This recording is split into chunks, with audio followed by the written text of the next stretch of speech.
हे guys, welcome और welcome back to my YouTube channel. So guys, I hope आप सभी की प्रिपरेशन अच्छी चल रही होगी आपके आने वाले यूके पीएससी और यूके ट्रिपल एससी एग्ज़ाम्स को लेकर।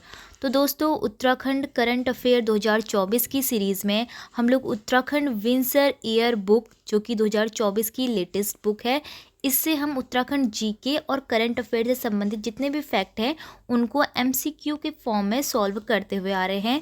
इससे पहले 2 वीडियो आपने देख ली होगी जो कि इसी बुक के एमसीक्यू हैं। साथ ही उनमें मैंने आपसे एक एक क्वेश्चन पूछा था जिसका जवाब आपने बिल्कुल ठीक दिया था। आज की वीडियो में भी हम 20 क्वेश्चन विंसर ईयर बुक से देखने वाले हैं, जो कि बहुत ज़्यादा इंपॉर्टेंट और सिलेक्टेड क्वेश्चन है करंट अफेयर के। तो लास्ट में मैं आपसे एक क्वेश्चन पूछूंगी, आप उसका जवाब कमेंट बॉक्स में ज़रूर देना। चलिए वीडियो स्टार्ट कर लेते हैं। पहला क्वेश्चन हमारे पास है, राज्य की कितनी ग्राम सभाओं को सफाई के क्षेत्र में बेहतर कार्य के लिए स्वच्छ सर्वेक्षण पुरस्कार प्रदान किया गया है? करेक्ट आंसर इसमें हो जाएगा 15 ग्राम सभा। तो उत्तराखंड की 15 ग्राम सभा ऐसी हैं, इनको सफाई के क्षेत्र में बेहतर कार्य के लिए स्वच्छ सर्वेक्षण पुरस्कार प्रदान किया गया है। तो देखिए, इसमें हर ग्राम सभाओं का आपसे नाम नहीं पूछेंगे क्योंकि काफ़ी ज़्यादा हैं ग्राम सभाएं। केवल आपसे नंबर पूछेंगे कि कितनी ग्राम सभाओं को सफाई के लिए स्वच्छ सर्वेक्षण पुरस्कार प्रदान किया गया। अगला क्वेश्चन है, उत्तराखंड के कितने कलाकारों को राज्य वाद्य यंत्र सम्मान 2023 से सम्मानित किया गया? तो ये भी संस्कृति से जुड़ा हुआ एक क्वेश्चन है, तो इम्पोर्टेंट हो जाता है। अब पूछा है कितने कलाकारों को राज्य वाद्य यंत्र सम्मान 2023 से सम्मानित किया गया? करेक्ट आंसर हो जाएगा 11 लोगों को। अगला क्वेश्चन है, प्रधानमंत्री विश्वकर्मा योजना के लिए उत्तराखंड के कितने जनपदों का चयन किया गया है? तो देखिए, ये प्रधानमंत्री विश्वकर्मा योजना के लिए ना हर राज्य से कुछ ना कुछ जिलों को सिलेक्ट किया है। तो हमारे उत्तराखंड से कुमाऊं के 4 जिलों को सिलेक्ट किया है। ऑप्शन बी बिल्कुल करेक्ट हो जाएगा। अब वो 4 जिले कौन कौन से हैं? वो 4 जिले हैं ABCP। ठीक है, ABCP यानी कि अल्मोड़ा, बागेश्वर, चंपावत और पिथौरागढ़। ठीक है, तो ये चारों जिले आपको याद रखने हैं। ये कुमाऊं के ही चारों जिले हैं जो प्रधानमंत्री विश्वकर्मा योजना के लिए सिलेक्ट हुए हैं। अगला प्रश्न है, प्रधानमंत्री ने हाल ही में उत्तराखंड के पार्वती कुंड से आदि कैलाश के दर्शन किए। पार्वती कुंड किस जनपद में स्थित है? आप सभी को पता होगा, प्रधानमंत्री जी जब आए थे तो वो कहाँ आए थे? पिथौरागढ़ में आए थे। पार्वती कुंड भी कहाँ है? पिथौरागढ़ में है। कभी आदि कैलाश पूछे तो आदि कैलाश भी कहाँ है? पिथौरागढ़ में है। तो करेक्ट आंसर ऑप्शन सी हो जाएगा। अगला क्वेश्चन है, राज्य के किस जनपद की प्रीति नेगी ने माउंट किलिमंजारो पर तिरंगा फहराया है? तो दोस्तों, बहुत इंपॉर्टेंट सवाल है ये। प्रीति नेगी जो कि रुद्रप्रयाग की निवासी हैं, इन्होंने माउंट किलिमंजारो पर तिरंगा फहराया है। तो इन्होंने 3 दिन के अंदर साइकिल से इस पर चढ़ाई करी और ये रिकॉर्ड बनाया है। ठीक है, तो वर्ल्ड रिकॉर्ड बनाया है। इससे पहले भी किसी और ने बनाया था लेकिन वो 4 दिन का था, लेकिन ये 3 दिन में ही माउंट किलिमंजारो पर चढ़कर इन्होंने तिरंगा फहराया है। तो वो इम्पोर्टेंट क्वेश्चन है। ठीक है, अगला क्वेश्चन है, उत्तराखंड का पहला वॉर मेमोरियल किस जनपद में बनाया गया? ये मैंने उत्तराखंड करंट अफेयर की अभी फर्स्ट वीडियो में ही आपसे डिस्कस किया था। तो पहला वॉर मेमोरियल जो बनाया गया है वो उत्तराखंड की देहरादून में बनाया गया है। ठीक है, अगला प्रश्न है, उत्तराखंड सरकार ने राजस्व पुलिस व्यवस्था को कब समाप्त किया? तो देखो, इस पर काफ़ी चर्चा हुई थी पहले कि उत्तराखंड सरकार में जो पटवारी पुलिस व्यवस्था है, राजस्व पुलिस व्यवस्था है, उसको समाप्त किया जाए और वहाँ पर नागरिक पुलिस व्यवस्था को लागू किया जाए। तो ये अभी शुरुआत हो चुकी है इसको ख़त्म करने की, और ये शुरुआत हुई है जनवरी 2023 से, क्योंकि काफ़ी ज़्यादा है यहाँ पर, मतलब 7,500 जगहों पर उत्तराखंड के अंदर ये राजस्व पुलिस व्यवस्था है। तो इसीलिए इसको धीरे धीरे ख़त्म किया जा रहा है और जनवरी 2023 से इसकी शुरुआत हो चुकी है। ठीक है, उत्तराखंड का हरिद्वार और उधम सिंह नगर, ये दोनों मैदानी ज़िले ऐसे हैं जहाँ पर ये राजस्व पुलिस व्यवस्था नहीं थी। यहाँ पर पहले से ही नागरिक पुलिस व्यवस्था थी। इसके साथ ही अभी एक चंपावत ऐसा ज़िला बन चुका है जहाँ पर अभी पूरी तरह से नागरिक पुलिस व्यवस्था हो गई है। मतलब कि यहाँ पर जितनी भी जगहों पे राजस्व पुलिस व्यवस्था थी वो हटा दी गई है। ठीक है, तो इसी तरह से धीरे धीरे काम चल रहा है और हर जिलों से इसको समाप्त कर दिया जाएगा। अगला क्वेश्चन क्या है?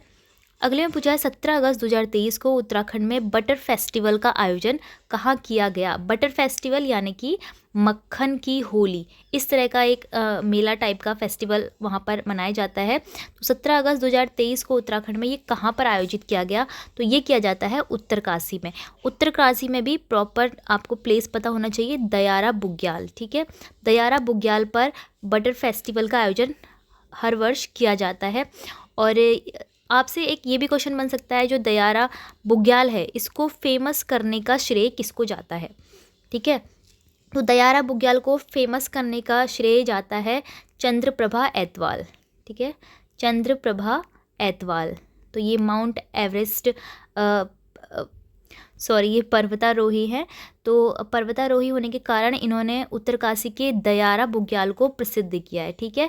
और आपसे ये भी पूछ सकते हैं बटर फेस्टिवल को प्रसिद्ध करने का श्रेय किसको जाता है, तो ये जाता है चंदन सिंह राणा। ये नाम भी आपको याद रखना है, चंदन सिंह राणा। हो सकता है कभी आपसे मैचिंग में पूछ ले, है ना, ऐसे क्वेश्चन में पूछ सकते हैं। अगला क्वेश्चन है 30% महिला क्षैतिज आरक्षण को राज्यपाल द्वारा मंजूरी कब दी गई। 30% महिलाओं के लिए आरक्षण किसमें, किसी भी सेवाओं में, ठीक है। उत्तराखंड की किसी भी नौकरी में, सेवाओं में 30% आरक्षण हो महिलाओं के लिए, तो इसके लिए राज्यपाल द्वारा मंजूरी कब दी गई। तो करेक्ट आंसर हो जाएगा 10 जनवरी 2023 को, ठीक है। बीच में ये हटा दिया गया था ना, इसी वजह से ये हमें डेट याद रखनी है, 10 जनवरी 2023 को। और विधानसभा में ये पारित हो चुका था 30 नवंबर 2022 को।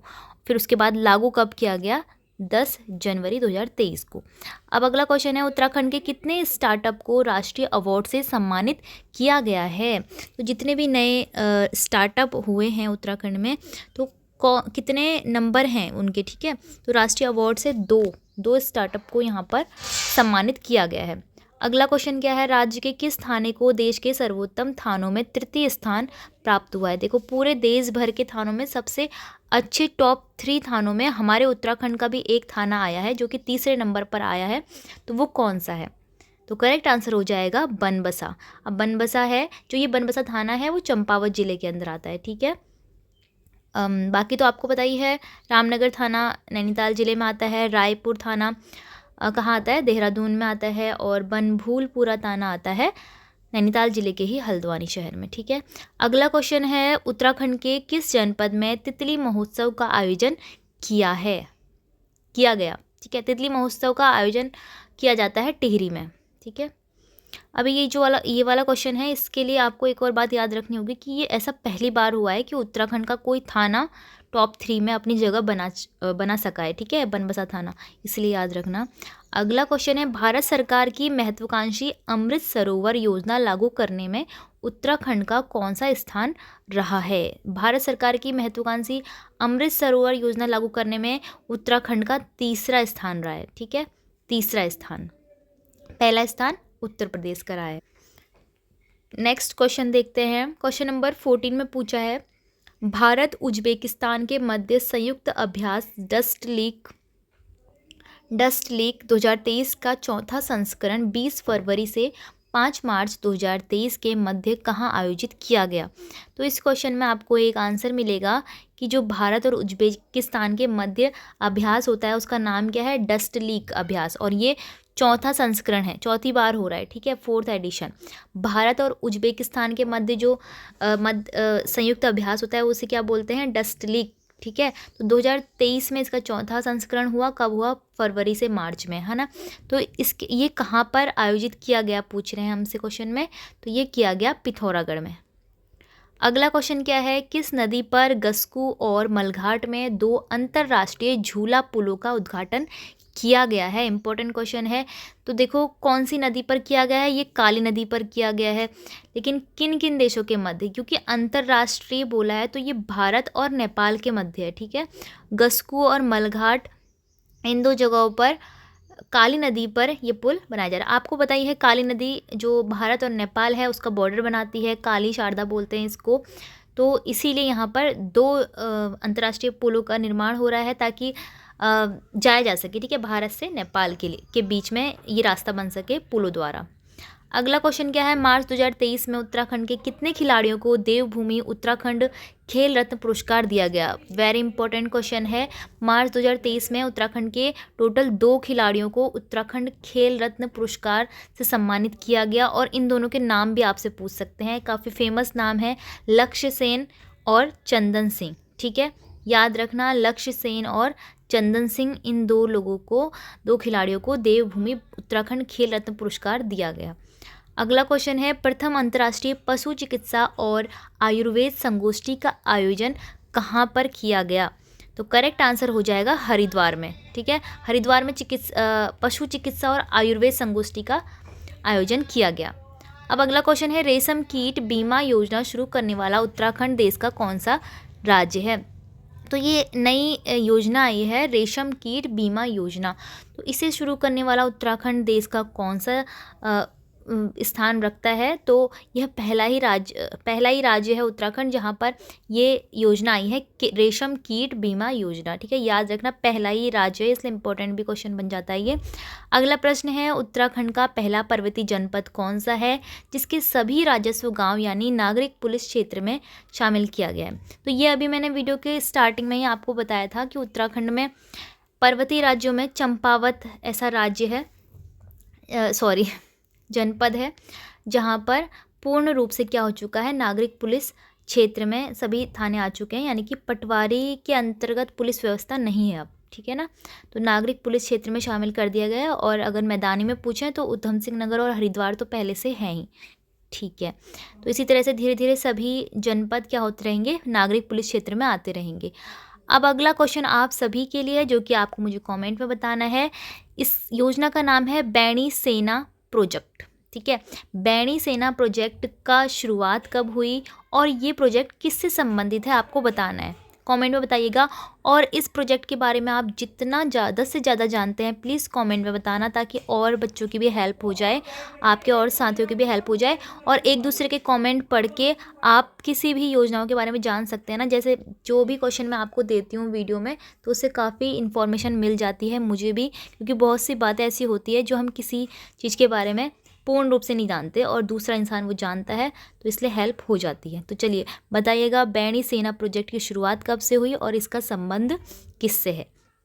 सो फ्रेंड्स, आई होप आप सभी के लिए इस तरह की वीडियोस हेल्पफुल हो रही होंगी। अगर आपको वीडियो पसंद आई हो तो वीडियो को लाइक, शेयर और चैनल को सब्सक्राइब जरूर कीजिएगा।